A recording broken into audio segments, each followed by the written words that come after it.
저는 평생 누군가의 아내로, 그리고 딸아이를 키우는 엄마로 살아왔습니다.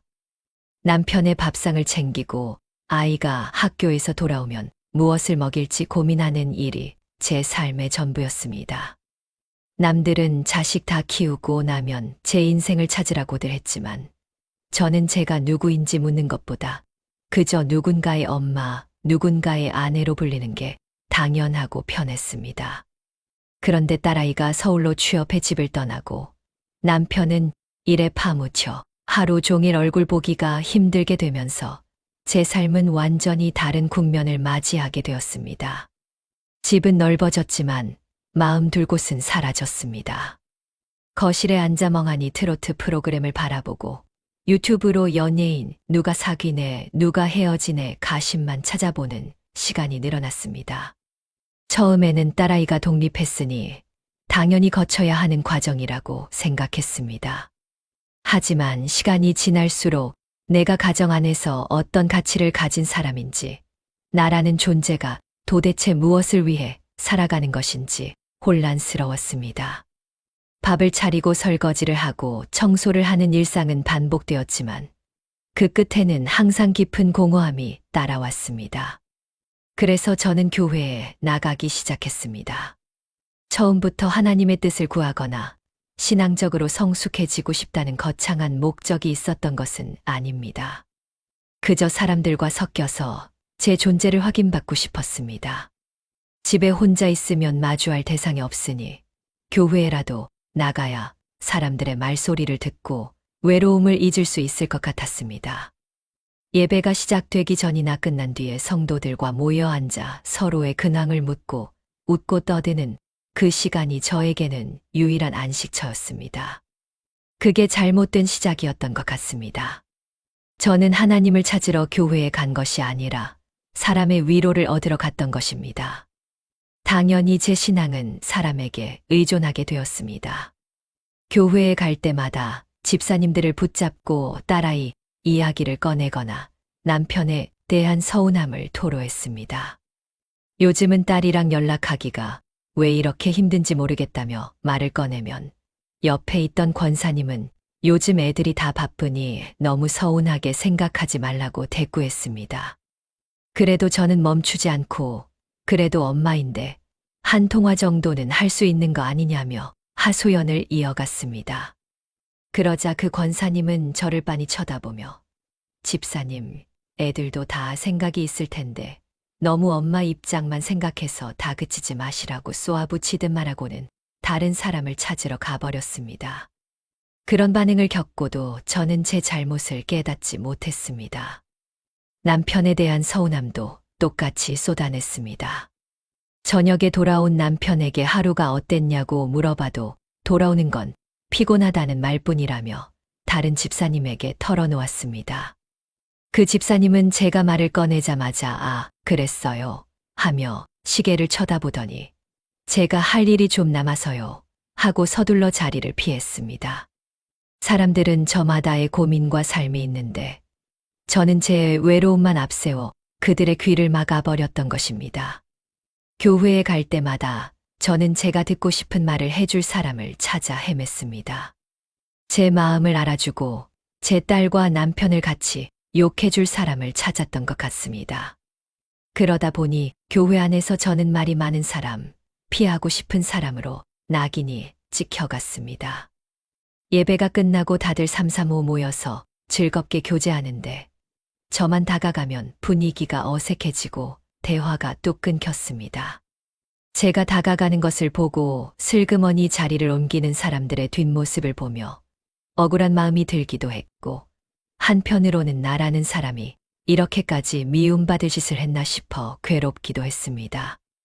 교회에 가면 위로받을 수 있을 거라 믿었는데 도리어 사람들에게 거절당하는 기분이라니. 그 사실이 저를 더욱 견디기 힘들게 했습니다. 집에 돌아와도 반겨주는 사람 하나 없고 교회에 가도 마음을 붙일 곳이 없다는 것이 저를 깊은 고립 속으로 밀어 넣었습니다. 저는 그저 제 외로움을 조금이라도 나누고 싶었을 뿐인데 제 마음을 알아주는 이 하나 없다는 사실이 억울하고 힘들었습니다. 사람에게 기대어 마음을 채우려 했던 저의 가벼운 신앙이 교회 안에서 밑바닥을 드러내고 있었습니다. 언젠가부터 교회에 가는 일이 즐거움이 아니라 숙제처럼 느껴졌습니다. 내일 교회에 가면 또 누구에게 제 마음을 비춰야 할지, 아니면 아예 말을 하지 말고 조용히 예배만 드리고 올지 고민이 되었습니다. 하지만 막상 가서 앉아 있으면 또다시 사람들의 온기가 그리워 견딜 수 없었습니다. 누군가 제 손을 잡아주기만을, 제 이야기에 진심으로 귀 기울여주기만을 바라는 마음은 갈수록 커져만 갔습니다. 하나님을 향한 진실한 고백이 아니라 사람의 인정과 관심에 굶주려 있던 저는 영적으로 바싹 말라가고 있었습니다. 이렇게 교회 안에서도 밖에서도 혼자가 된 채 저는 매일같이 집으로 돌아왔습니다. 남편은 제가 어떤 마음으로 하루를 보냈는지 전혀 관심이 없었습니다. 그저 오늘 하루 일정이 어땠는지, 내일은 무슨 일을 해야 하는지 정도의 사무적인 대화만 건넬 뿐이었습니다. 저는 그저 그 사람의 일상을 뒷바라지하는 그림자 같았고, 제 안에서 소용돌이치는 이 갈증과 외로움을 토해낼 곳은 어디에도 없었습니다. 밤이 깊어질수록 머릿속은 복잡해지고, 누군가 제 이야기를 들어줄 사람이 있다면 그게 누구라도 상관없을 것 같다는 위험한 생각이 들기 시작했습니다. 내일도 오늘과 똑같은 날이 반복되겠지. 아침 일찍 나가는 남편의 뒷모습을 보고 아이의 전화를 기다리다 지쳐 교회로 향하고, 그곳에서 다시 사람들에게 겉도는 그런 쳇바퀴 같은 일상이요. 하지만 저도 남도 피곤하게 만드는 이런 일상을 견디는 게 신앙이라고 스스로를 다독이기에는 제 영혼은 이미 금이 간 컵과도 같았습니다. 예배가 끝나면 늘 그랬듯 사람들을 피해 구석 자리로 숨어들었습니다. 다들 짝을 지어 웃고 떠드는 모습이 불편해서 서둘러 가방을 챙겨 예배당을 나가려 했습니다. 하지만 막상 교회 문 밖으로 나서려니 텅 빈 집으로 돌아가야 한다는 사실이 발길을 붙잡았습니다. 집에 가봤자 반겨주는 사람 하나 없고, 남편은 늦은 밤에나 들어올 텐데 굳이 서둘러 나갈 이유가 없다는 생각이 들었습니다. 그래서 다시 뒷좌석에 주저앉아 멍하니 강단만 바라보고 있었습니다. 다들 나가고 한산해진 예배당은 숨을 죽인 듯 고요했습니다. 그때 뒤쪽에서 인기척이 느껴졌습니다. 굳이 누구인지 확인하고 싶지 않아 눈을 감고 기도를 하고 있었는데 누군가 제 옆자리에 조용히 앉았습니다. 다들 바쁘게 나가는데 왜 혼자 앉아 계세요 하는 목소리가 들렸습니다. 저는 깜짝 놀라 고개를 돌렸습니다. 처음 보는 분이었습니다. 누군가 저에게 말을 걸어온 게 얼마만인지 당황스러우면서도 한편으로는 내심 반가운 마음이 들었습니다. 그저 좀 생각할 게 있어서요 하고 대답하자 그분은 짐짓 아무렇지 않다는 듯 웃어 보였습니다. 사람들은 다들 그렇게 밖으로 돌기 바쁜데 혼자 이렇게 앉아 있으면 마음이 더 가라앉기만 한다고 그분이 말했습니다. 그 말이 왠지 제 속을 꿰뚫어 보는 것 같아 움찔했습니다. 낯선 사람에게 제 속내를 내비치는 건 원래 제 성격이 아니었지만 이상하게 그분 앞에서는 마음이 풀어졌습니다. 아이가 서울로 취업해 떠난 뒤로 집안이 얼마나 고요한지, 남편과는 대화 한마디 나누기 얼마나 힘든지, 제가 평소 교회에서 겪던 서운함까지 털어놓게 되었습니다. 이야기를 듣던 그분은 자기도 비슷한 처지라고 했습니다. 아들이 얼마 전에 독립했다며 부모 마음은 다 똑같다고, 자식 뒷바라지하느라 정작 자기 인생은 잃어버린 것 같아 허전하다는 제 말에 깊이 공감해 주었습니다. 우리는 서로의 자식 이야기를 하다가 나이 얘기가 나왔고 자연스럽게 제가 그분보다 2살 많다는 걸 알게 되었습니다. 그분은 저에게 자연스럽게 언니라고 부르며 대화를 이어갔습니다. 그동안 교회 안에서 저를 피하던 사람들과는 다르게 그분은 제 말을 끊지 않았습니다. 억울한 마음이 들 때마다 제 편을 들어주었고, 엄마 마음이 다 그런 건데 왜 그렇게 다들 몰라주냐며 제 속을 시원하게 긁어주었습니다. 그렇게 한참을 앉아 이야기를 나누다 보니 어느덧 교회 안에는 우리 둘밖에 남지 않았습니다. 대화가 무르익을 즈음 그분이 조심스럽게 저에게 질문을 던졌습니다. 언니, 이 교회 얼마나 다녔어요? 하고 묻더군요. 저는 딸아이 독립시키고 나서부터 다니기 시작했으니 이제 3년 차 되어 간다고 대답했습니다. 그러자 그분은 제 눈치를 살짝 살피더니 조심스러운 말투로 말을 꺼냈습니다. 교회 다니면서 마음 편히 지내시기는 해요? 하고 묻더니 이어서 말을 덧붙였습니다. 여기 교회 사람들이 너무 매정하게 굴어서 상처받는 것 같아 안쓰러워서 그러는데 저 이사 오기 전에 잘 아시던 목사님이 계신 곳이 있거든요. 원래 알던 성도분들도 다 거기로 옮기신다고 해서 저도 가보려는데 언니도 같이 가볼 생각 없느냐고 물었습니다. 그 제안에 솔직히 놀랐습니다. 교회라는 곳이 원래 다니던 곳을 옮기는 게 쉬운 일이 아니라는 걸 알고 있었기 때문입니다. 하지만 지금 이 교회에서 제가 겪고 있는 냉대와 고립을 생각하면 새로운 곳으로 옮겨보고 싶다는 마음이 간절했습니다. 그분은 저에게 강요하지 않았습니다. 그냥 한번 가보고 아니다 싶으면 그만두면 되는 거니 너무 부담 갖지 말라고 했습니다. 본인이 가려는 그 교회는 분위기가 훨씬 따뜻하고 목사님 말씀도 제 마음을 참 편안하게 해주었다며 덧붙였습니다. 그 말은 마치 저에게 건네는 구명줄처럼 들렸습니다. 제가 여기서 겪었던 거절과 냉대들이 단순히 제 잘못이 아니라 이 교회의 분위기 때문일지도 모른다는 생각이 들었습니다. 나를 이렇게 힘들게 하는 곳에 굳이 매달릴 이유가 무엇인가 하는 의문이 마음 한구석에 스며들었습니다. 그분의 제안은 단순히 새로운 교회에 가자는 말이 아니라 이제는 저를 이해하지 못하는 사람들을 떠나 진짜 내 편이 되어줄 사람들을 만날 수 있는 곳으로 가자는 말로 들렸습니다. 남편과 딸에게서도 받지 못했던 환대와 인정이 그곳에 있을 것만 같았습니다. 그날 이후로 저는 마음이 흔들리기 시작했습니다. 매일 교회에 나가는 일이 숙제처럼 무거웠는데 이제는 그분과 나눌 다음 대화가 기다려졌습니다. 집에 돌아와서도 거실의 정적이 더 이상 두렵지 않았습니다. 이제는 나를 알아주는 사람, 나를 귀하게 여겨줄 사람을 만날 수 있다는 기대감이 제 삶의 작은 틈을 만들어내고 있었습니다. 그분이 들려준 새로운 교회 이야기가 자꾸만 머릿속에서 맴돌았습니다.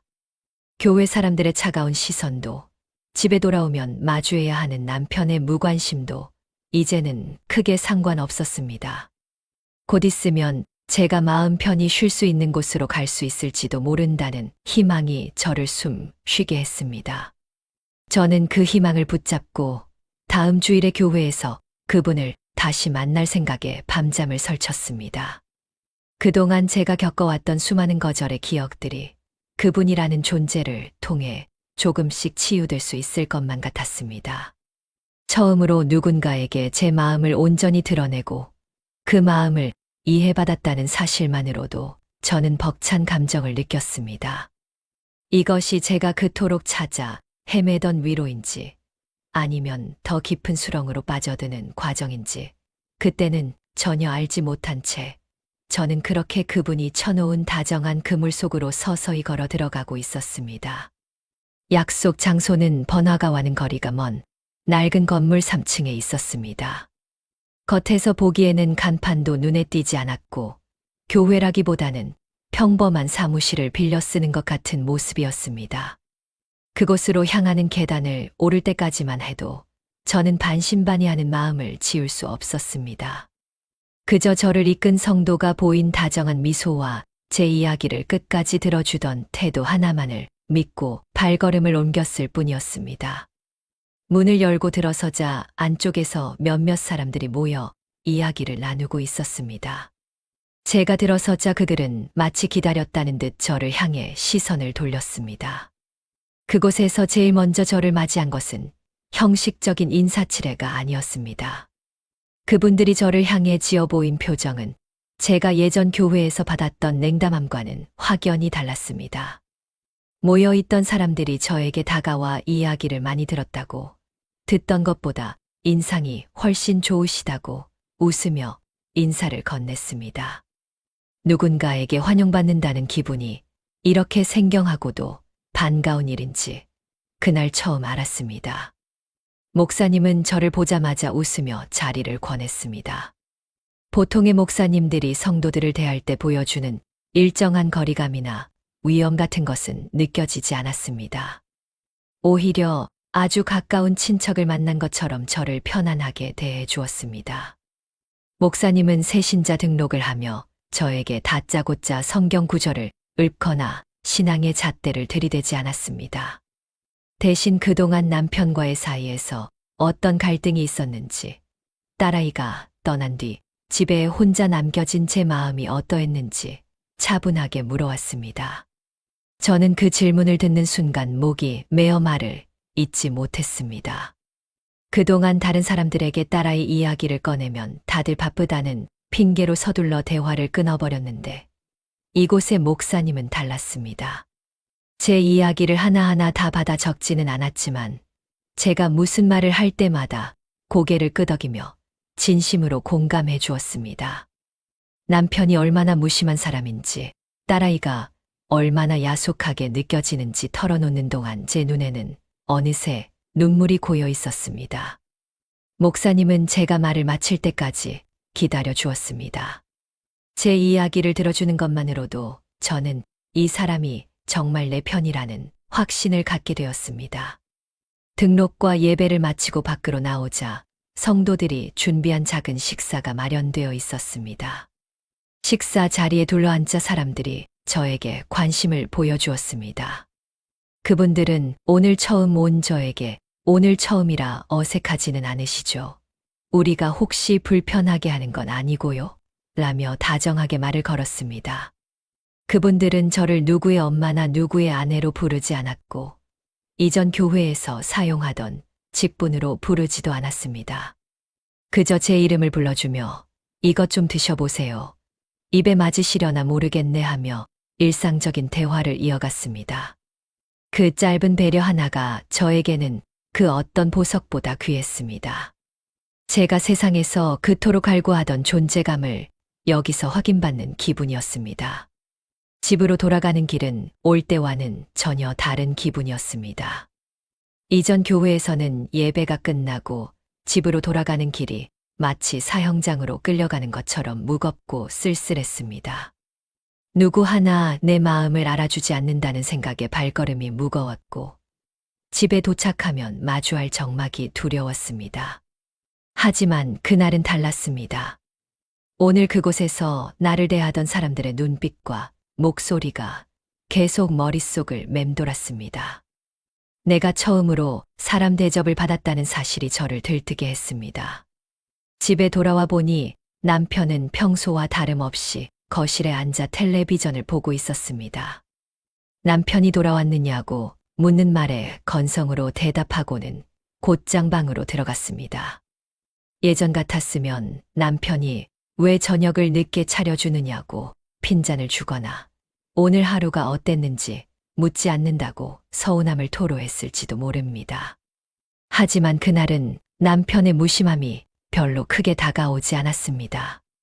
저에게는 내일 다시 만날 사람들과 나를 다정하게 불러주며 내 편이 되어줄 사람들이 있다는 사실만으로도 마음이 든든했기 때문입니다. 그날 이후 제 일상은 완전히 바뀌었습니다. 아침에 눈을 뜨면 남편과 딸을 기다리던 시간은 사라졌습니다.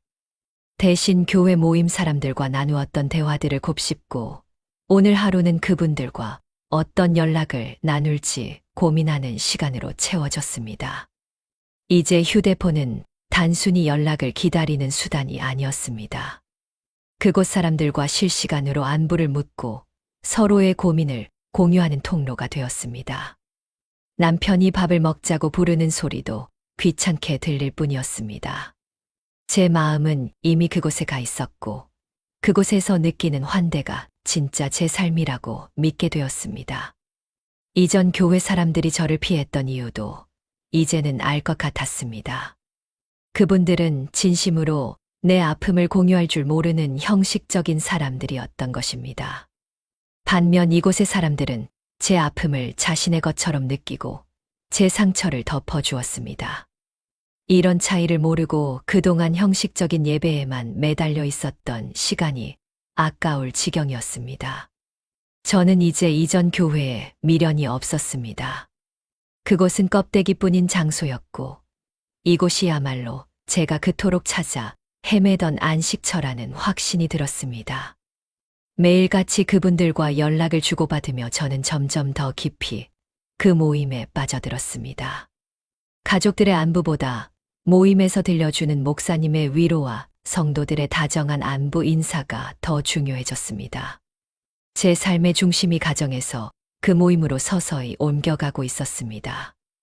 남편은 제가 그 모임에 몰두하는 것을 보며 조금씩 불만을 드러내기 시작했지만 저는 그 불만조차 그들이 저를 시기하는 것이라 치부하며 거리를 두었습니다. 그렇게 저는 점점 가족들과 멀어지고 그 모임에만 몰입하는 일상을 보내게 되었습니다. 이제는 더 이상 혼자라는 두려움도 누군가에게 거절당할까 하는 불안감도 없었습니다. 저를 따뜻하게 받아주는 사람들 곁에서 저는 비로소 숨을 쉬는 것 같았습니다. 제가 버리고 있는 것이 무엇인지, 이 깊어지는 몰입이 어디로 향하는지 생각할 겨를도 없었습니다. 제 삶의 무게중심은 이미 완전히 그곳으로 기울어 있었습니다. 오늘보다 내일이, 내일보다는 그 다음 날이 더 기다려지는 일상. 저는 그 기대를 안고 다시 잠을 청했습니다. 그날은 교회 봉사 날이었습니다. 평소라면 집안일 걱정에 서둘러 일어섰겠지만 그날은 봉사 팀원들과 어울려 식사 준비를 하는 일이 이상하리만큼 즐거웠습니다. 교회 식당에서 사람들과 섞여 음식을 나르고 웃으며 대화를 나누는 시간 동안만큼은 제가 가정에서 겪던 외로움이나 남편의 무관심 따위는 까맣게 잊고 지낼 수 있었습니다. 밖에서 저를 필요로 하는 사람들이 있다는 사실이 제 마음을 채워주었기에 딸아이의 생일이라는 사실은 떠올릴 겨를조차 없었습니다. 한참 설거지를 하고 있는데 휴대폰이 울렸습니다. 화면에 딸아이가 떠 있었습니다. 그러고 보니 교회를 옮긴 이후로 딸한테 전화를 먼저 건 것도 딸애와 통화를 한 지도 꽤 됐더라고요. 무심코 전화를 받았는데 수화기 너머로 들려오는 딸의 목소리는 잔뜩 짜증이 묻어나 있었습니다. 엄마, 오늘이 무슨 날인 줄 알아? 내 생일인 거 아예 까먹은 거야. 그 말을 듣는 순간 가슴이 내려앉기보다 오히려 짜증이 앞섰습니다. 나도 오늘 하루 종일 눈코 뜰 새 없이 바빴는데 고작 생일 하나 잊었다고 이렇게 따지듯 전화하나 싶었습니다. 그래서 저도 모르게 목소리를 높였습니다. 생일인데 뭐. 낳아줘서 감사하다고 전화하는 게 아니라 짜증내려고 전화했어. 그러는 너도 작년에 엄마 생일 그냥 지나쳤었잖아. 그때는 엄마가 너 회사 일 때문에 바빠서 그러려니 이해해줬는데 너는 왜 그래? 넌 되고 엄마는 안 되는 거야? 하고 쏘아붙이고는 곧장 전화를 끊어버렸습니다. 등 뒤에서 사람들이 쳐다보는 것이 느껴졌지만 제가 당연한 권리를 찾았다는 생각에 부끄러움은커녕 당당하기만 했습니다. 제가 이 사람들과 봉사하는 일이 딸아이의 생일을 챙기는 것보다 훨씬 더 가치 있는 일이라고 믿고 있었기 때문입니다. 집에 돌아오니 현관문부터 공기가 서늘했습니다. 거실에 앉아있던 남편은 당신 요즘 밖에서 뭘 하고 돌아다니길래 정신을 빼고 다니는 거냐며 호통을 치더군요. 딸애가 남편에게 전화를 걸어 엄마가 요즘 너무 이상하다고 울먹였다는 것이었습니다. 요즘 다니는 그 교회가 도대체 어떤 곳이길래 사람을 이렇게까지 바꾸어 놓느냐고, 당신 제정신이냐고 따져 물었습니다. 밖에서는 환대받고 돌아왔는데 집에 오니 다시 죄인 취급을 받는 상황이 참을 수 없이 억울했습니다. 저는 남편의 말을 듣고 폭발하고 말았습니다. 그동안 쌓여왔던 서러움이 한꺼번에 터져 나왔습니다. 내가 집에서 숨죽이고 살 때 식구들이 나를 한 번이라도 제대로 돌아본 적 있느냐. 이제야 좀 숨 좀 쉬고 행복하게 지내보려 하니까 다들 내가 행복한 꼴을 못 봐서 다들 안달이 난 거냐며 소리를 질렀습니다. 나를 이상한 사람 취급하는 가족들에게 큰 상처를 받았다고 느꼈고, 이제는 이 집이 내가 지켜야 할 진리로부터 보호받아야 할 격전지처럼 느껴졌습니다. 남편은 그런 저를 질린다는 눈으로 쳐다보고 더 이상 대화가 통하지 않는다는 듯 한숨을 내쉬며 방으로 들어가 버렸고, 저는 거실에 홀로 남겨져 거친 숨을 몰아쉬었습니다. 꼭 이전에 다니던 교회 사람들이 저를 보는 눈빛 같아 더 속이 뒤집어지더라고요. 딸아이와 남편이 저를 이해하지 못하고 핍박한다는 사실에 억울한 마음뿐이었습니다. 다음 날 아침, 저는 누구에게도 말하지 못할 이 괴로운 심정을 안고 교회로 향했습니다. 예배당에 앉아 목사님을 기다렸습니다. 목사님을 보자마자 그제야 눈물이 쏟아졌습니다. 집에서 있었던 일을 하나도 빠짐없이 털어놓았습니다. 남편과 딸이 저를 이해해 주지 않고 오히려 제가 이상하다며 핍박한다고 하소연했습니다. 저는 그들이 저를 비난하는 것이 부당하다고 생각했습니다. 제 이야기를 다 들으신 목사님은 깊은 한숨을 내쉬며 저를 지그시 바라보았습니다. 목사님은 저에게 육신의 가족은 때로 하나님을 향한 순수한 열정을 시기하고 회방하는 도구가 될 수 있다고 했습니다. 남편과 딸이 저를 이상하다고 하는 것은 제가 그들보다 더 높은 차원의 깨달음을 얻어가고 있기 때문에 그들이 느끼는 두려움 때문이라고 했습니다. 그 말을 듣는 순간 제 마음속에 있던 의구심이 녹아내렸습니다. 가족들이 저를 비난한 것이 제가 잘못했기 때문이 아니라 제가 그들보다 더 나은 믿음을 가져가고 있어서라는 설명이 그럴듯하게 들렸습니다. 정말로 그들이 저의 성장을 시기하고 방해하는 존재들처럼 느껴졌습니다. 목사님은 저에게 이제 가족들의 말에 너무 마음을 두지 말고 오직 이 교회에만 더 집중하라고 조언했습니다. 그래야 그들도 결국 제가 가는 길을 따라올 수 있을 거라며 다독여 주었습니다. 목사님의 말씀을 듣고 나니 이제는 가족들을 바라보는 시선이 완전히 달라졌습니다. 집에 돌아가서 그들이 또 저를 비난하더라도 그것은 그들의 영적인 어두움 때문일 뿐이라고 생각하기로 했습니다. 저를 이해하지 못하는 가족들은 이제 멀리해야 할 대상이었고 오직 이 교회 안에서만 저는 안전하다고 느꼈습니다. 가족이라는 울타리 안에서 느꼈던 답답함이 목사님의 몇 마디의 확신으로 변했습니다. 이제 저는 가족들의 눈치를 볼 필요가 없었습니다. 저는 그저 이 안에서 더 깊은 은혜를 누리며 제가 가는 길이 옳다는 것을 증명해 보이면 될 뿐이었습니다. 마음이 한결 가벼워졌습니다. 이제는 세상 그 무엇보다도 교회와 목사님의 조언이 제 삶의 기준이 되어가고 있었습니다. 저는 스스로 신앙이 깊어지고 있다고 확신하며 그렇게 가족들과의 선을 긋고 더 깊은 헌신을 다짐했습니다.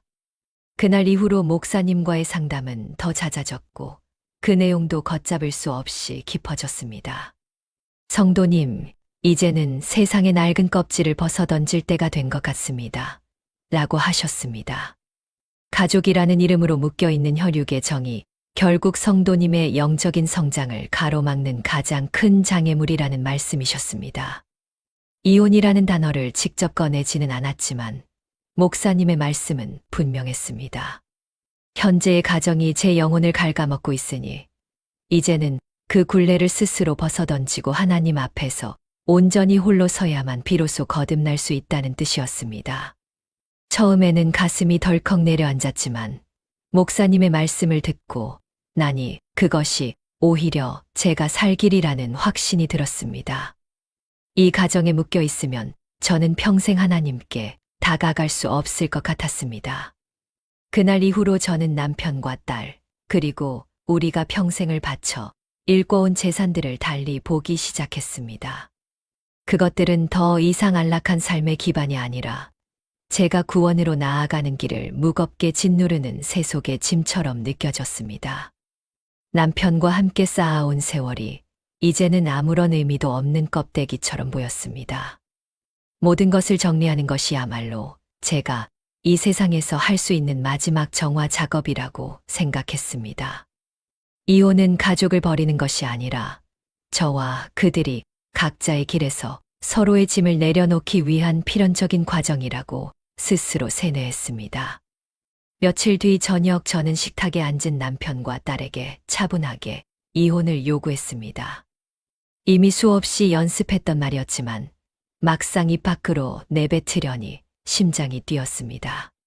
숟가락을 내려놓고 침착하게 운을 뗐습니다.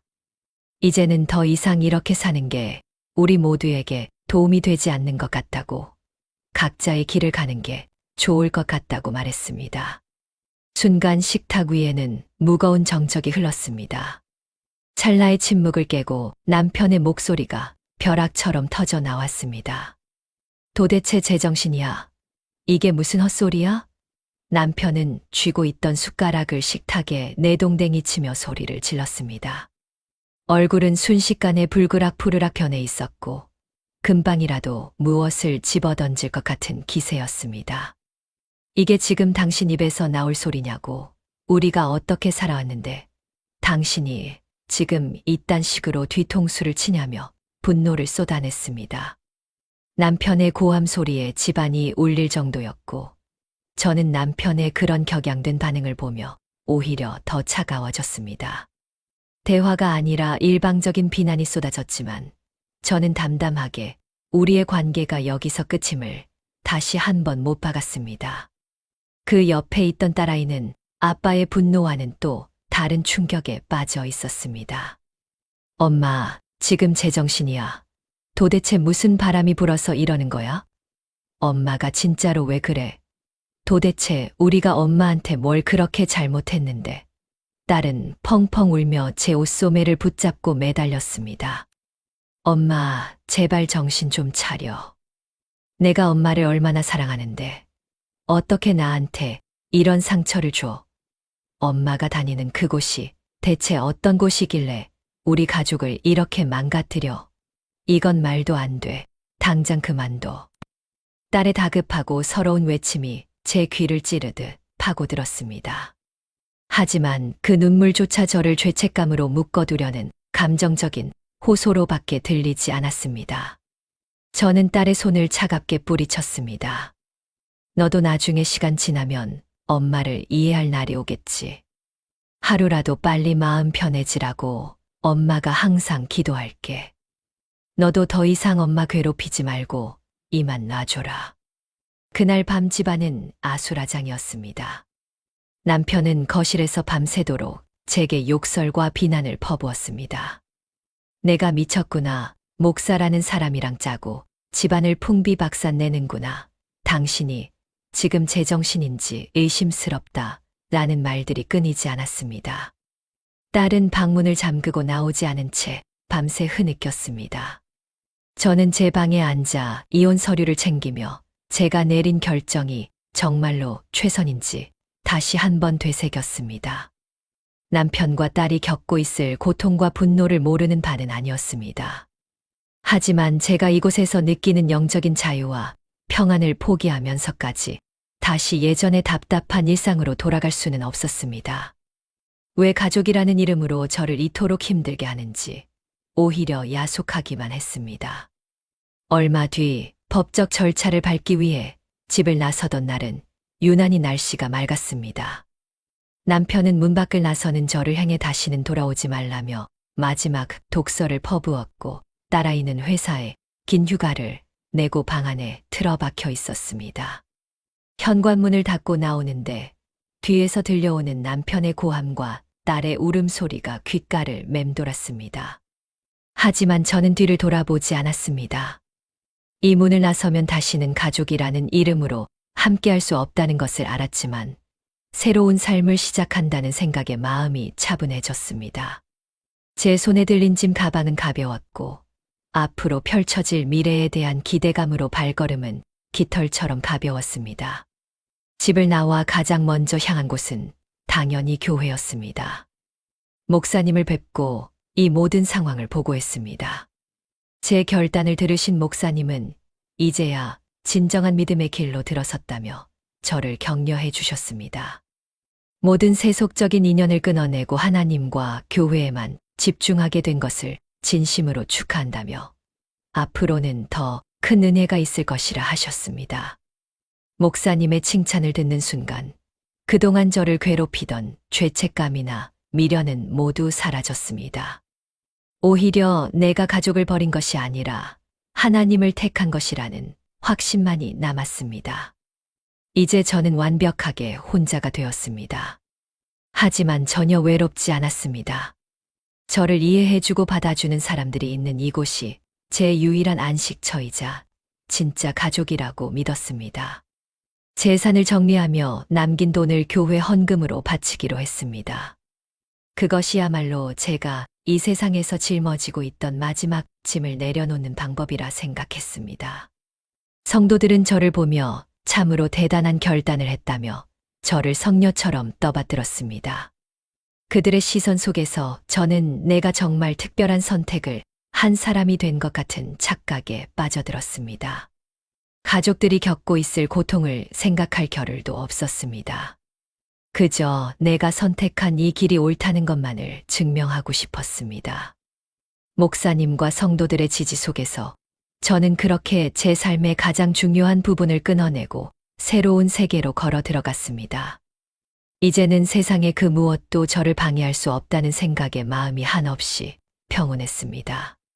저는 그저 이 공동체 안에서 하나님께 더 가까이 나아가고 있다는 사실 하나만으로 충분히 행복했습니다. 그 행복의 끝이 어딘지도 알지 못한 채 위태롭게 비틀거리면서 말입니다. 전 재산을 헌금으로 바치고 이혼 절차까지 마무리한 뒤 교회 근처의 낡은 숙소로 짐을 옮겼습니다. 그곳은 제가 상상하던 천국이 아니었습니다. 헌금을 바치기 전까지 천사처럼 따뜻하게 저를 대하던 사람들은 이제 제게서 더 빼앗을 것이 없다는 것을 알게 된 후 서서히 가면을 벗기 시작했습니다. 그토록 저를 언니라 부르며 매일같이 곁을 지키고 제가 외롭지 않게 하루 종일 살갑게 굴던 동생도 예외는 아니었습니다. 그 아이는 이제 제 편이 아니라 목사님의 눈과 귀가 되어 저를 옥죄는 감시자가 되어 있었습니다. 이제 그 아이는 더 이상 제게 다정하게 말을 걸지 않았습니다. 제가 식당에서 밥을 먹을 때도 잠시 복도에 서서 숨을 고를 때도 그 아이는 목사님의 지시를 받아 어디선가 나타나 제 뒤를 쫓아다녔습니다. 예전에는 우리의 대화가 서로의 아픔을 나누는 온기 어린 속삭임이었다면 이제는 목사님이 맡긴 일은 다 끝냈는지 외부와 접촉할 기미는 없는지 확인하는 취조에 가까웠습니다. 제가 조금이라도 몸이 지쳐 구석에 앉아 있으면 아이는 득달같이 달려와 목소리를 낮춘 채 제게 다그쳤습니다. 여기서 이러고 있을 시간이 있느냐고, 목사님이 시킨 일은 다 끝내고 쉬는 거냐며 눈을 부라렸습니다. 저를 그토록 위하던 그 다정한 눈빛은 온데간데 없고 이제는 쓸모를 다한 물건을 대하듯 멸시하는 눈초리만이 남았습니다. 교회에서의 일상은 아침부터 밤까지 쉴 틈 없는 강제 노동의 연속이었습니다. 성경을 읽고 은혜를 나누던 시간은 사라지고 목사님 사무실 청소, 식당 운영, 교회 시설 보수, 그리고 이름 모를 행정 업무들까지 제게 쏟아졌습니다. 저는 그것이 하나님을 향한 거룩한 헌신이라 믿으며 묵묵히 버텼습니다. 하지만 몸은 서서히 망가져 갔습니다. 제대로 잠을 자지 못하고 부실한 식사로 버티는 날이 이어지자 저를 비롯한 성도들의 몰골은 말이 아니었습니다. 처음 이곳에 왔을 때 보았던 밝고 환하던 얼굴들은 다 사라지고 하나같이 눈밑이 퀭하고 말라 비틀어져 있었습니다. 다들 영혼이 빠져나간 인형처럼 시키는 대로 움직일 뿐이었습니다. 그러던 어느 오후 목양실 근처를 지나가다 멈춰 설 수밖에 없었습니다. 문틈으로 새어나오는 목사님의 목소리가 평소 설교 때와는 너무나 달랐기 때문입니다. 안에서는 목사님과 몇몇 간부들이 헌금을 더 모으기 위한 구체적인 방법들을 논의하고 있었습니다. 요즘 움직임이 심상치가 않다며 이번에 제대로 땡겨서 날라버리던지 해야겠다고 성도들의 형편을 하나하나 따져가며 어떻게 하면 더 많은 돈을 빌리게 할지, 신용카드 대출까지 끌어오게 할지를 아주 치밀하게 계획하고 있었습니다. 그들의 목소리에는 은혜도 사랑도 없었습니다. 오직 어떻게 하면 성도들의 고혈을 짜내 자신들의 배를 불릴지에 대한 저급한 욕망만이 가득했습니다. 분명 다들 하나님의 은혜를 이야기하는 곳이었는데 그 말투와 눈빛에는 오직 돈과 실적에 대한 갈급함만이 묻어났습니다. 그들이 주고받는 말 한마디 한마디가 제 가슴을 짓눌렀습니다. 제가 이혼을 결정하고 재산을 모두 바치며 지켜내려 했던 가치가 겨우 이 따위 착취에 불과했다는 사실이 머릿속을 강타했습니다. 저는 떨리는 몸을 이끌고 도망치듯 숙소로 돌아왔습니다. 마음속에서 무언가가 툭 끊어지는 소리가 들렸습니다. 방 안에는 동생이 먼저 들어와 앉아 있었습니다. 제가 들어오자마자 그 아이는 짐짓 아무렇지 않은 척하며 오늘 목사님이 시키신 일은 다 끝냈느냐고 물었습니다. 저는 참을 수 없는 배신감에 몸을 떨며 낮에 들었던 이야기들을 쏟아내기 시작했습니다. 목사님이 사무실에서 나누던 그 추악한 대화들, 우리가 그토록 믿었던 헌신이 사실은 그들의 배를 채우는 수단이었다는 사실을 울먹이며 말했습니다. 동생은 처음에는 당황한 듯 하더니 이내 차가운 얼굴로 저를 내려다보며 입을 열었습니다. 언니, 도대체 무슨 소리를 하는 거예요? 우리 목사님이 그럴 리가 없어요. 언니가 몸도 마음도 힘들어서 뭔가 또 잘못 들었나 보다. 저는 더 이상 참을 수 없었습니다. 내가 분명히 들었다고 돈을 어떻게 더 뜯어낼지 계획하는 걸 내 두 귀로 똑똑히 들었다고 소리를 질렀습니다. 그러자 동생의 표정이 순식간에 차갑게 굳어버렸습니다. 그 눈빛은 예전에 저를 언니라 부르며 따르던 그 동생의 것이 아니었습니다. 뭐야, 다 알았잖아. 언니, 그게 다 무슨 소용이에요? 동생은 저를 빤히 내려다보며 잔인한 말을 이어갔습니다. 이미 이혼해서 돌아갈 곳도 없지. 전 재산 다 언니 손으로 우리 교회에 헌금했지. 이제 와서 돌려달라고 빌기라도 해보게. 아니면 당장 밖으로 나가서 길거리에서 굶어 죽어보게. 언니는 교회 나가면 아무것도 아니야. 말년의 의식주라도 해결하고 싶으면 여기서 언니처럼 멍청한 사람들 전도라도 열심히 해보던지. 그 말을 듣는 순간 제 온몸에 피가 차갑게 식는 것을 느꼈습니다. 제가 믿었던 사랑, 제가 의지했던 공동체, 그리고 나를 누구보다 잘 안다며 따르던 동생의 진짜 모습이었습니다. 제가 버린 가족들, 제가 내던진 재산들, 그리고 제가 쌓아온 모든 것들이 이 한마디에 조각조각 부서지는 기분이었습니다. 제가 그토록 갈구했던 구원의 길은 처음부터 존재하지 않았습니다. 그저 누군가의 탐욕을 위해 나를 파멸로 몰아넣은 덫이었을 뿐입니다. 저는 아무런 대꾸도 하지 못한 채 바닥에 주저앉았습니다. 이제 제가 갈 곳은 어디에도 없었습니다. 오직 그들의 조롱과 차가운 감시만이 남은 이 좁고 삭막한 방 안에서 저는 제가 저지른 일들이 얼마나 끔찍한 것이었는지 뼈저리게 실감했습니다. 저는 밤새 그 자리에서 울음을 삼켰습니다. 가족들을 뒤로하고 여기까지 달려온 끝에 마주한 것은 밑바닥까지 털린 내 비참한 인생이었습니다. 남겨진 저에게는 가족도 돈도 신념도 없는 완전한 고립만이 남았습니다.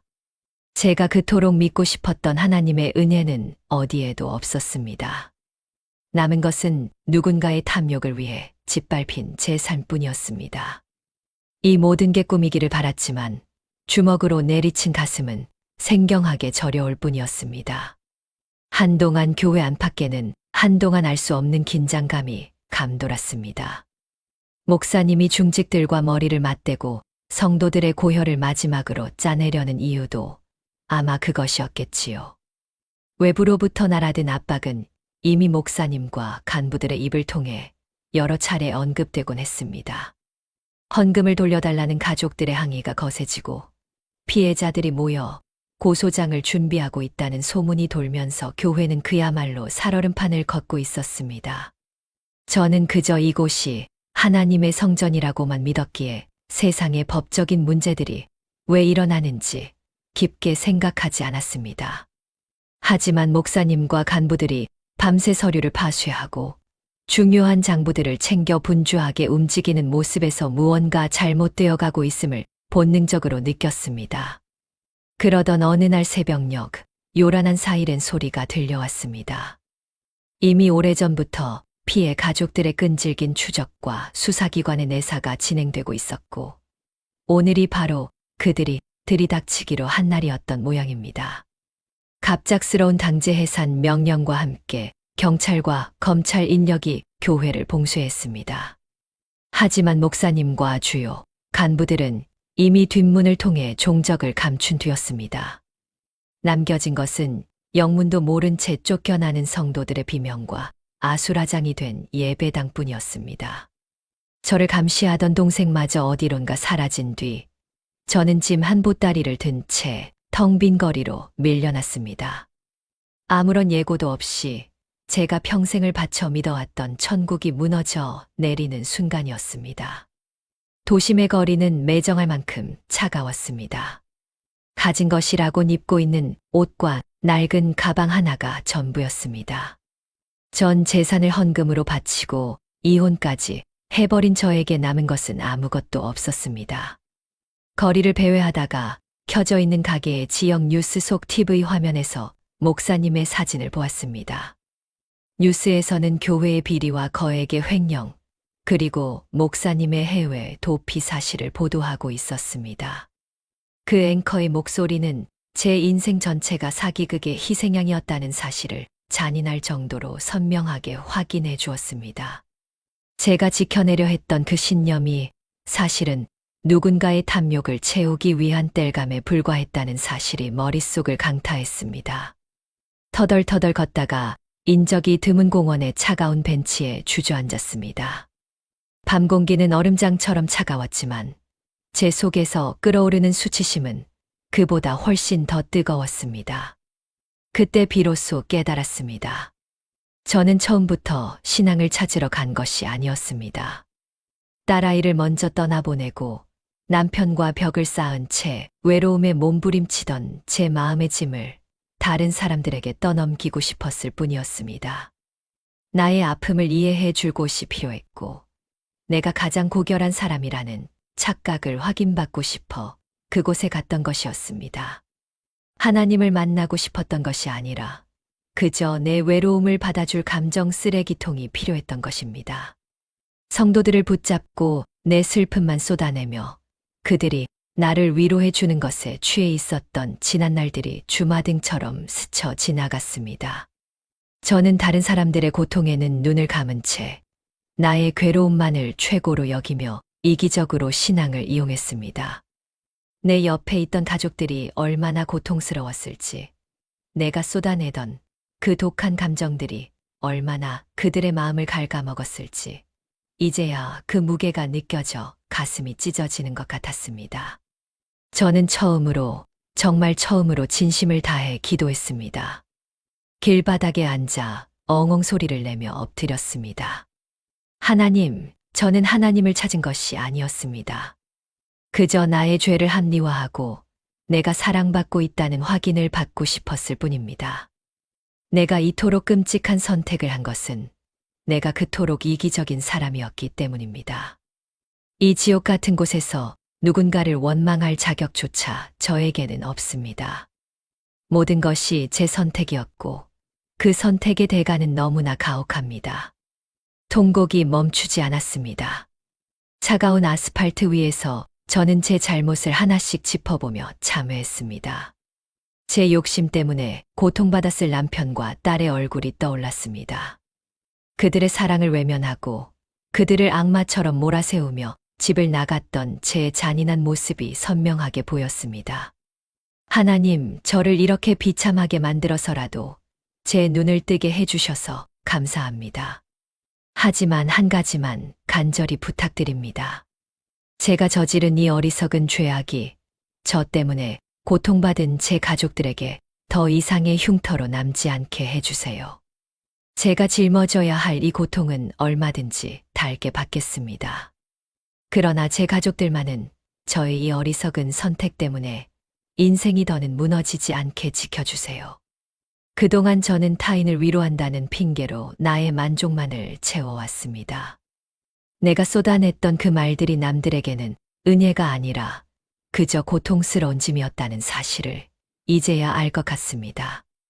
내가 얼마나 나쁜 사람이었는지, 얼마나 사랑을 모르는 이기적인 인간이었는지, 아무것도 남지 않은 이 길 위에서 비로소 고백합니다. 그동안 내 이야기를 들어주었던 사람들에게도, 그리고 나를 사랑해 주었던 내 가족들에게도 나는 참으로 죄인입니다. 밤이 깊어질수록 추위는 더해갔지만 이상하게도 마음만은 처음으로 정직해졌습니다. 거짓된 위로와 가짜 사랑 속에 파묻혀 있을 때는 결코 느낄 수 없었던 정직한 회개가 제 안에서 흐르고 있었습니다. 내가 버렸던 것들이 얼마나 귀한 것이었는지, 내가 선택했던 것이 얼마나 헛된 것이었는지 이제는 명확히 알겠습니다. 남은 인생을 어떻게 살아야 할지는 모르겠습니다. 당장 내일 밥을 어디서 먹어야 할지도, 어디서 잠을 자야 할지도 알 수 없습니다.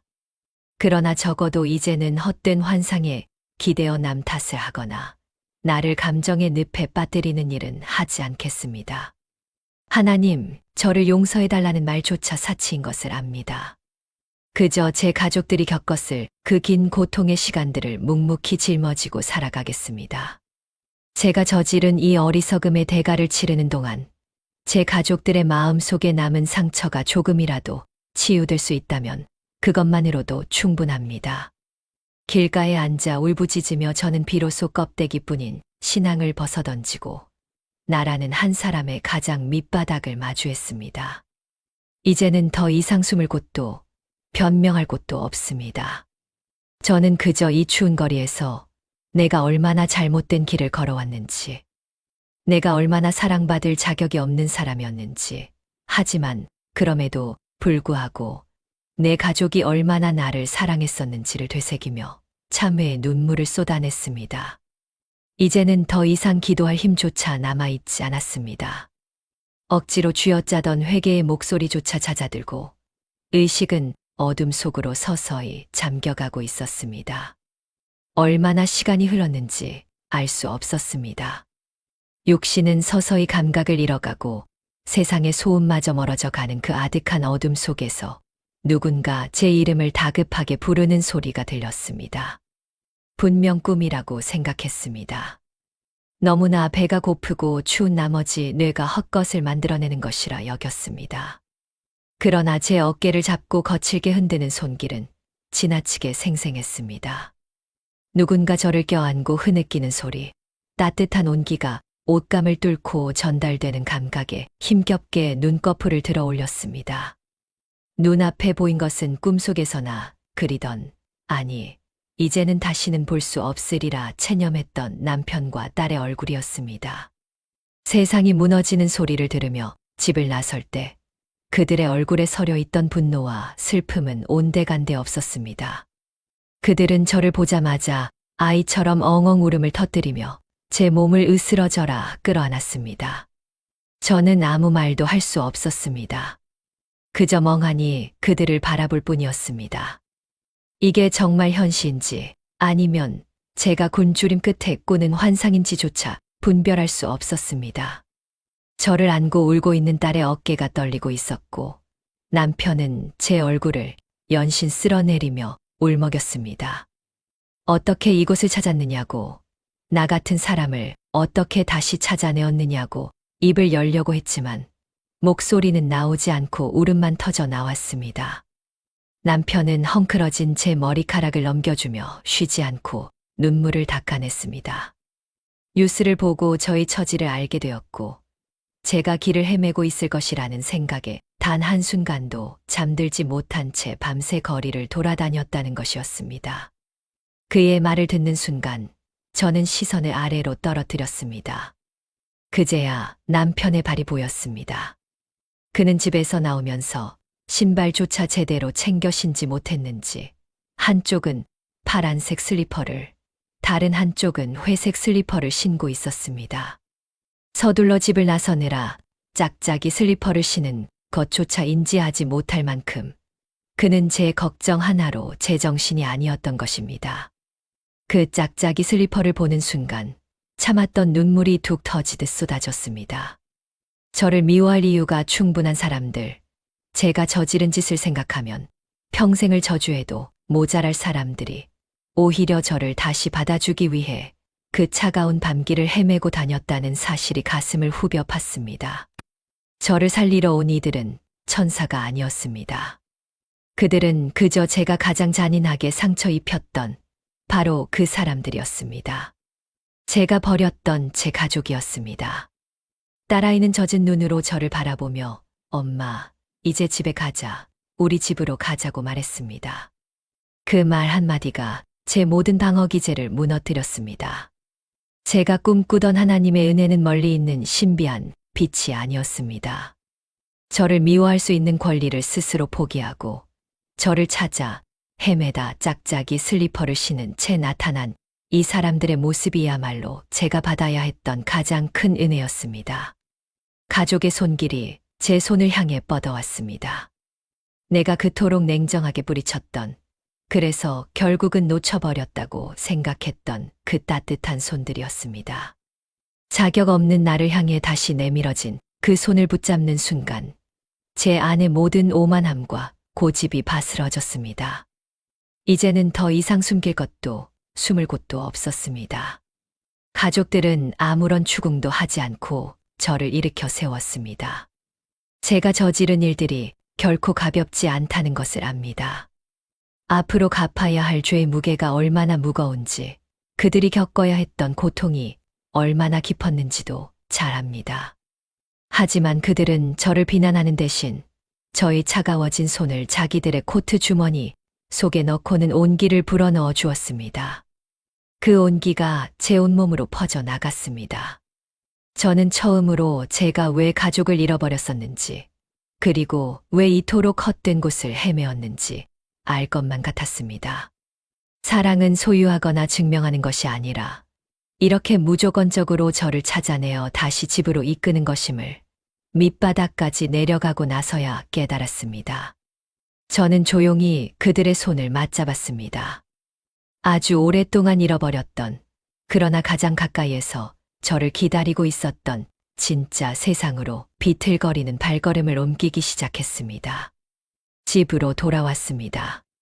현관문을 열고 들어선 집은 제가 떠나기 전과 크게 다르지 않았지만 제게는 세상에서 가장 낯선 곳처럼 느껴졌습니다.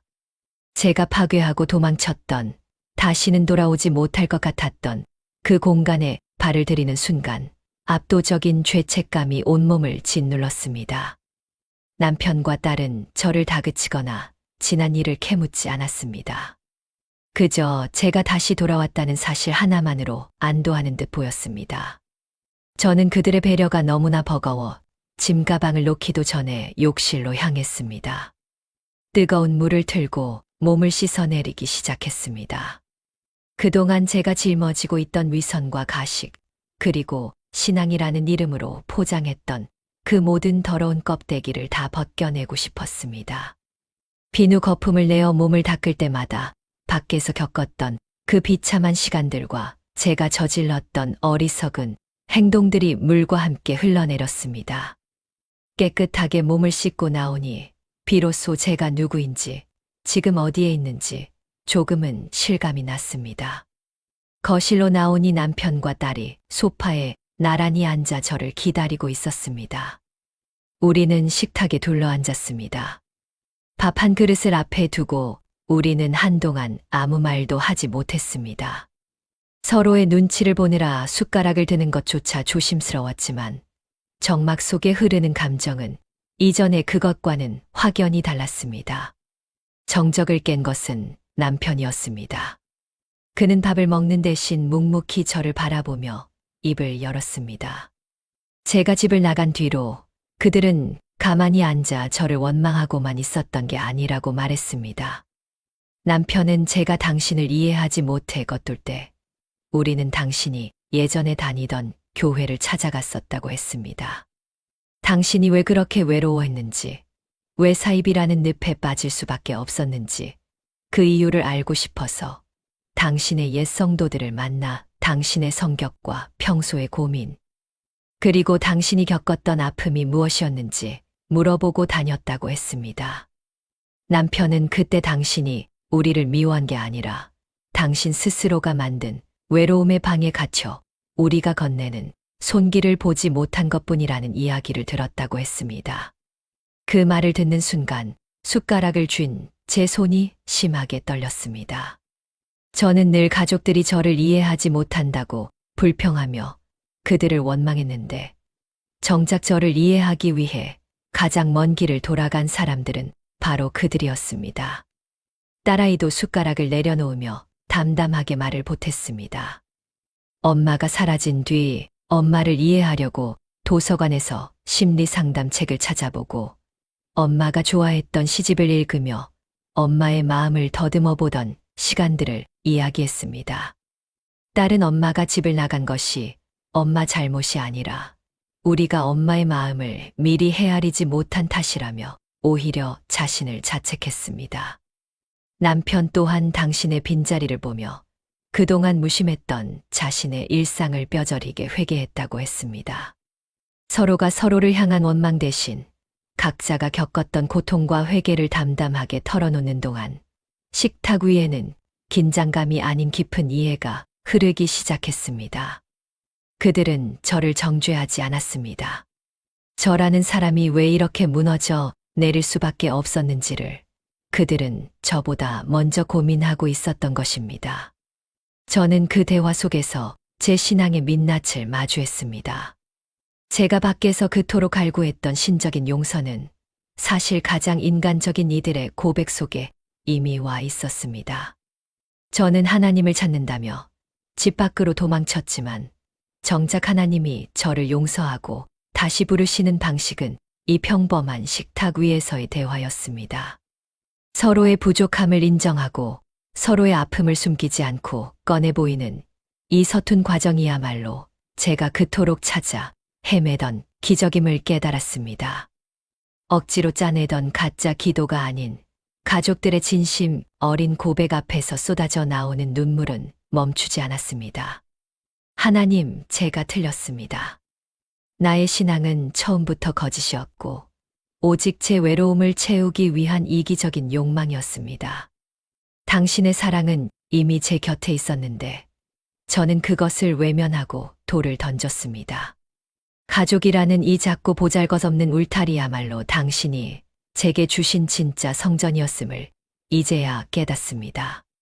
저는 그동안 허공을 향해 기도를 쏟아부었지만 당신은 이미 저를 찾아 헤매던 가족들의 발걸음 속에 계셨습니다. 저는 더 이상 밖을 향해 헛된 기도를 하지 않겠습니다. 제 앞에 앉아있는 이 사람들의 아픔을 닦아주는 것, 서로의 무릎에 머리를 뉘이고 묵묵히 들어주는 것, 이것이야말로 제가 오늘부터 시작해야 할 진짜 신앙임을 고백합니다. 오열하는 저를 향해 남편은 아무 말 없이 물잔을 건넸고 딸은 곁으로 와 제 등을 가만히 쓸어내렸습니다. 우리는 한참을 그렇게 서로를 응시하며 울었습니다. 죽었던 우리가 다시 살아나는 생명의 시간, 그것은 화려한 교회 예배보다 더 엄숙하고 거룩한 은혜의 현장이었습니다. 이제야 비로소 제 자리를 찾은 듯한 안도감이 밀려왔습니다. 제가 버렸던 사람들을 다시 마주하며 저는 처음으로 제가 사랑받을 자격이 없다는 사실을 인정했습니다.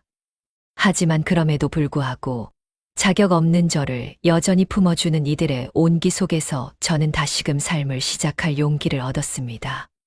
한때 저는 신앙이라는 거창한 이름 아래 제 마음의 공허함을 달래기 위해 하나님을 찾았던 시절이 있었습니다. 하지만 그 모든 껍데기를 벗어던진 지금 제 삶은 이전과는 비교할 수 없을 정도로 고요하고 단단해졌습니다. 사람에게 의지하고 목사라는 존재를 신의 대리인처럼 떠받들며 제 영혼을 갉아먹던 가짜 신앙은 이제 흔적도 없이 사라졌습니다. 저희 가족에게 찾아온 또 하나의 변화는 하나님을 믿지 않았던 남편과 딸아이가 이 일을 계기로 하나님을 만나게 됐다는 것입니다. 남편과 저는 주말이 되면 나란히 앉아 예배를 드립니다. 제가 예전에 다녔던, 그리고 가족들이 저를 찾기 위해 발품을 팔며 다녀갔던 그 교회입니다. 처음에는 그곳에 앉아 있는 것조차 어색하고 죄송스러운 마음뿐이었지만 이제는 남편과 함께 겸손한 마음으로 예배당에 앉아 있습니다. 화려한 찬양이나 열광적인 기도는 없지만 남편과 손을 맞잡고 서로의 온기를 느끼며 드리는 예배가 제게는 그 어떤 것보다 소중합니다. 2주에 한 번씩 딸아이가 집으로 내려오면 우리 셋은 함께 예배당으로 향합니다. 딸아이의 손을 잡고 예배당 문을 들어설 때마다 저는 하나님께서 우리 가족을 흩어지지 않게 묶어주셨음을 실감합니다. 셋이 나란히 앉아 말씀을 듣고 찬송을 부르는 그 시간이 저에게는 세상 무엇과도 바꿀 수 없는 가장 큰 축복입니다. 저는 이제야 비로소 깨닫습니다. 신앙은 밖에서 찾는 것이 아니라 제가 머무는 이 집 안에서 매일 마주하는 남편의 얼굴에서 딸의 투정 섞인 목소리에서 시작된다는 것을 말입니다. 예전에 저는 남들에게 보여주기 위한 좋은 성도가 되려고 혈안이 되어 있었습니다. 하지만 지금의 저는 그저 남편의 아내로, 딸의 엄마로 주어진 하루를 정직하게 살아내는 사람일 뿐입니다. 설거지를 할 때도, 빨래를 개킬 때도 가족들의 뒷모습을 보며 저는 매 순간 감사 기도를 올립니다. 우리가 다시 모여 앉아 밥을 먹을 수 있다는 것, 서로의 눈을 맞추며 웃을 수 있다는 것, 그 사실 자체가 제게는 하나님께서 허락하신 가장 큰 기적이자 응답입니다. 그동안 저는 밖에서 거창한 기적을 구하느라 정작 내 손을 잡아주던 가족들의 손을 뿌리치고 살았습니다. 이제는 더 이상 누군가에게 의존하거나 무언가를 얻어내기 위해 신앙을 도구로 삼지 않겠습니다. 제 곁에 있는 이 사람들을 귀하게 여기고 그들의 아픔을 나의 아픔으로 받아들이며 묵묵히 제 자리를 지키는 것, 이것이야말로 제가 이 생을 다할 때까지 지켜야 할 진짜 신앙임을 확신합니다. 2주마다 돌아오는 딸과의 예배가 제게는 그 어떤 사역보다 소중하고 가족들과 함께 나누는 평범한 저녁 식사가 제게는 그 어떤 성찬보다 거룩한 은혜가 되었습니다. 우리는 이제 잃어버렸던 시간을 채우며 소박하지만 단단한 일상을 쌓아가고 있습니다. 저를 그토록 외롭게 했던 것은 세상이 아니라 제 마음의 오만이었음을 이제는 압니다. 그 오만을 내려놓으니 비로소 평안이 찾아왔습니다. 저와 같은 아픔을 겪고 계신 분들이 있다면 멀리서 답을 찾지 마시길 간절히 바랍니다. 당신이 그토록 찾아 헤매던 사랑은 이미 당신의 곁, 가족들의 품속에 머물고 있을지도 모릅니다. 화려하지 않아도 대단한 기적이 없어도 내 곁에서 숨 쉬는 이들과 함께 밥을 먹고 서로의 눈을 맞추는 이 평범함이 제게는 가장 큰 응답입니다. 처음 집을 나설 때 저는 무엇을 찾아 그리 멀리 헤맸던 걸까요? 결국 제가 돌아와야 했던 곳은 하나님이 이미 저를 위해 지켜두신 이 가족의 품이었습니다. 혹시라도 저처럼 길을 잃고 헤매다 이 간증을 마주한 분이 있다면 그저 당신의 오늘 하루가 조금은 더 평안하기를 멀리서나마 진심으로 바라며 여러분께서 겪고 있는 그 아픔이 나중에는 저처럼 담담히 마주할 수 있는 소중한 간증으로 꽃 피우길 기도하겠습니다.